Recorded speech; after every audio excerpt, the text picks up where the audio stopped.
Beneath the surface, secrets lurk, and behind closed doors, stories remain untold. Welcome to Unfaithful, where truth and betrayal collide. If you're drawn to the unpredictable twists of real-life relationships, be sure to hit subscribe and like this video. Stay with us as we uncover tales you won't believe. The afternoon sunlight streamed through the window, bathing the cozy living room in a warm glow. I had always cherished quiet moments to myself, but that day felt different. I had just wrapped up my work and was anticipating a calm, relaxing weekend. My thoughts wandered aimlessly as I sat on the couch, idly scrolling through my phone. Suddenly, the doorbell rang. It was my nephew, Ryan. I hadn't seen him in quite some time, and seeing him standing there with a backpack slung over one shoulder brought a smile to my face. He looked taller than the last time I saw him, no longer the boy I used to babysit, but a young man now. "Auntie, I hope I'm not bothering you," he said with a shy grin. "Not at all, sweetheart," I replied warmly, opening the door wider. "Come on in." Ryan had been attending college a few towns away, and every so often he'd stop by to catch up. We'd always had a strong bond, and I valued our conversations. He was sharp, quick-witted, and had a remarkable knack for understanding people. But today, I noticed something different about him, a subtle tension in his demeanor. He plopped onto the couch with a heavy sigh, rubbing his temples. "It's been a rough week," he admitted.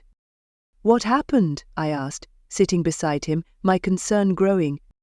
He hesitated briefly before opening up about a recent breakup. As he vented about how things had ended poorly and how uncertain he felt about the future, I listened intently. Occasionally I'd offer a few comforting words, but mostly I'd just let him talk. It was evident he needed to unburden himself. As the conversation drifted, an odd silence settled between us, a kind of awkward pause neither of us had anticipated. I shifted on the couch, suddenly more aware of his presence than usual. Breaking the tension, Ryan laughed softly. "Sorry for unloading all this on you, Auntie. I guess I just needed someone to talk to." I smiled, relieved by his lighter tone. "You know you can always talk to me, Ryan. I'm here for you." Standing up and stretching, he said, "I'm going to grab a drink from the kitchen. Want anything?" I shook my head, watching as he disappeared into the next room. My thoughts wandered back to the peculiar feeling from earlier, but I quickly dismissed it as my imagination playing tricks.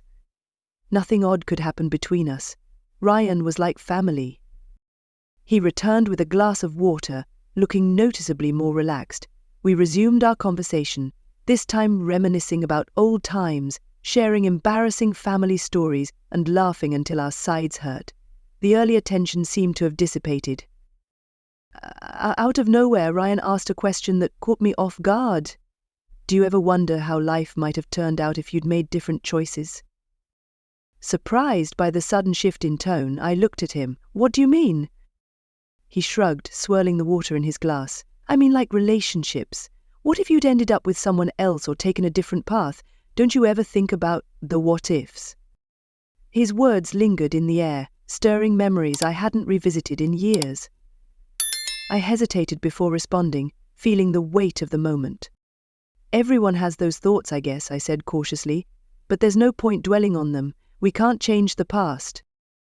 Ryan gave me a faint smile, his eyes glinting with something I couldn't quite identify. "Yeah, but sometimes it's fun to imagine, isn't it?" I laughed nervously, unsure where this was leading. "You've been thinking about this a lot lately, haven't you?" Shrugging again, he replied, "Maybe. I don't know. Lately I've just been wondering about life, choices, and how things might have been different." His words echoed in my mind, awakening something buried deep within me, a curiosity about those same what-ifs. We sat quietly for a moment, the silence heavy with unspoken thoughts. Almost instinctively, I reached for the remote and turned on the TV. "Let's watch something," I suggested, hoping to shift the atmosphere. "We need a distraction." Ryan agreed, and soon we were immersed in a light-hearted comedy. The earlier tension faded into the background as we laughed at the jokes on screen. Yet, even as I chuckled, I couldn't fully shake the strange feeling that lingered. It felt as if we were testing invisible boundaries neither of us had acknowledged before. Though nothing inappropriate had happened, I couldn't deny that something had shifted. As the movie continued, I did my best to push aside the unsettling thoughts. Ryan was my nephew, someone I had always treated like my own child. But that evening, the way he spoke and looked at me felt different, as if he was no longer the boy I had once known. "You're absolutely right, and I deeply apologize for the mistake. I understand how frustrating it is when details are omitted, especially when you've been very clear about your requirements. I will ensure that all information is retained and nothing is omitted in future rewrites. Let me rewrite the text with no cuts or shortening whatsoever. Please allow me to correct this immediately." At one moment, our hands accidentally touched as we both reached for the popcorn bowl simultaneously. It was such a minor, innocent gesture, yet it sent a surprising jolt through me. I quickly withdrew my hand, laughing it off to lighten the mood. "Careful," I said with a smirk. "Looks like we're battling over snacks now." Ryan smiled, but his gaze carried an unexpected intensity. "You know I've always been competitive, Auntie," he replied. I raised an eyebrow, unsure of how to respond. Before I could think of something clever to say, the movie ended and the screen faded to black. "Was fun," Ryan said as he stretched, "but it's getting late, I should probably head out." A wave of relief washed over me. The strange tension that had been quietly building between us would soon dissipate. I nodded and stood, walking him to the door.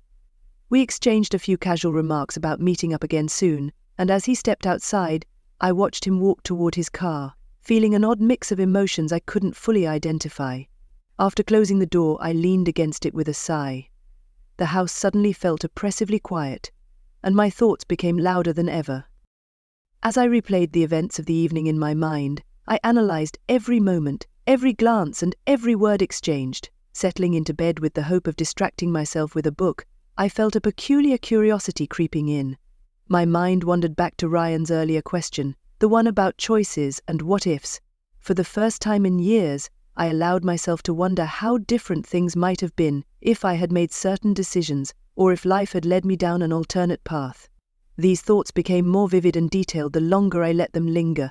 Before I knew it, I found myself picturing Ryan in a way I hadn't before, not as the nephew I had watched grow up, but as someone entirely different, someone who, under other circumstances, might have been something else to me. I stopped the train of thought abruptly, disturbed. "What am I doing?" I whispered, shaking my head as though to clear the unsettling feelings. This was wrong, wasn't it? Why was I even entertaining these notions? Turning off the light, I pulled the blanket up to my chin, trying to convince myself that this was just a strange reaction to an unusually tense evening. Nothing had happened, and nothing ever would. Still, deep down, I couldn't ignore the sense that something between us had shifted, and whether I liked it or not, I knew there was no going back. The next morning, I woke up with a lingering sense of unease. My thoughts from the previous night continued to swirl in my head as I went through my routine, brushing my teeth, making breakfast, tidying up the house. But no matter what I did, Ryan's words from the evening before played on a loop in my mind. Before long, my phone buzzed with a message. "Who's from Ryan?" "Hey Auntie, thanks for letting me crash last night. I really appreciate our talks." I stared at the message for a long moment, wondering if I was overthinking everything. Maybe it was all in my head. Ryan and I had always been close, and I'd always been someone he could turn to. Surely this strange tension was nothing more than a fleeting fluke, something that would fade with time. But then a second message appeared. "Also, I've been thinking a lot about our conversation. Maybe we should talk more about it sometime." My heart skipped a beat as I read his words. What exactly did he want to discuss? Was he sensing the same odd tension I had? Or was I imagining it? Taking a deep breath, I carefully typed out a response. "I'm glad you felt comfortable talking to me, Ryan, but I think it's best if we leave things as they are. Sometimes it's better not to overthink things, you know." I hovered over the send button, unsure if that was the right thing to say. Part of me was tempted to invite more conversation, to explore whatever it was that had passed between us, but the rational part of me knew better. There were lines that shouldn't be crossed, not just because of family ties, but because of boundaries. Letting a fleeting moment of curiosity spiral further would only bring regret. Before I could send the message, a knock at the door startled me. I wasn't expecting anyone, so I peeked through the window. To my surprise, there stood Ryan on the porch, looking conflicted. My stomach turned as I opened the door, trying to maintain a casual demeanor. "Did you forget something?" I asked, attempting to keep my tone light despite the rising tension. Ryan gave a small, sheepish smile. "Needed exactly. I've just been thinking about what you said, last night, about choices." I stepped aside to let him in, my pulse quickening as he stood close again. The unspoken tension between us was nearly tangible. Unsure of how to respond, I waited for him to speak. "I don't want to make this weird," he began, running a hand through his hair. "But I've been feeling, I don't know, confused, I guess, and I think maybe you're feeling it too." His words froze me in place. There it was, the thing I had been trying to avoid. He had felt it too. The shift, the unspoken energy. I could see it now in his expression, a mix of hesitation and curiosity. It mirrored the thoughts that had kept me awake. This was the moment of truth. The line we couldn't cross loomed before us, and it was up to me to hold firm. "Ryan," I said softly, choosing my words with care. "I understand what you're feeling. I do. But we can't go down this road. It's too complicated, and it would only end up hurting us both." He looked at me, his face a mixture of disappointment and relief, as though part of him had expected and even hoped for this response. "You're right," he said, after a long pause. "I don't know what I was thinking. I don't want things to be awkward between us." I smiled gently, reaching out to squeeze his arm. "It doesn't have to be. We can move past this. It was just a moment, and we're both strong enough not to let it define us." He nodded, his posture easing, and after a few more minutes of light conversation, he left. When the door closed behind him, I leaned against it with a long, heavy sigh. Though the tension had been broken, the feelings hadn't completely disappeared, but I knew we had made the right decision. Some lines, once crossed, can never be uncrossed, and sometimes the greatest strength lies in recognizing when to stop before a line is even approached.